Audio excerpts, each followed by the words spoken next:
Kasus pencurian dengan pemberatan masih menjadi atensi jajaran Polda Daerah Istimewa Yogyakarta. Dan guna menekan kasus tersebut, Polda Daerah Istimewa Yogyakarta dan jajaran menggelar operasi terpusat dengan sandi operasi curat yang digelar sejak tanggal 1 hingga 14 Mei lalu.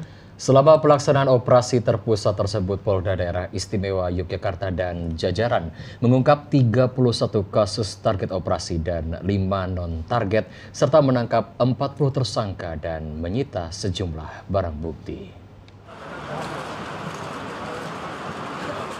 Operasi kepolisian terpusat dengan sandi Operasi Curat Progo 2024 digelar karena hingga kini kasus pencurian dengan pemberatan curat masih menjadi atensi karena masih menjadi urutan pertama kasus kejahatan konvensional yang terjadi di wilayah hukum Polda Daerah Istimewa Yogyakarta.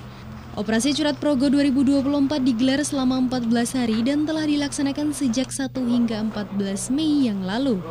Selama pelaksanaan operasi tersebut, Polda DIY dan jajaran Polres dan Polresta mampu mengungkap 36 kasus pencurian dengan pemberatan dengan rincian 31 kasus yang masuk dalam target operasi TO dan 5 kasus non-TO.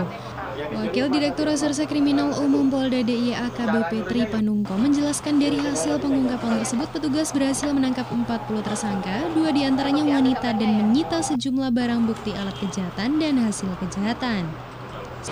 Tadi pertanyaan terkait tren bagaimana para pelaku ini melakukan tindak pidana pencurian dengan pemberatan.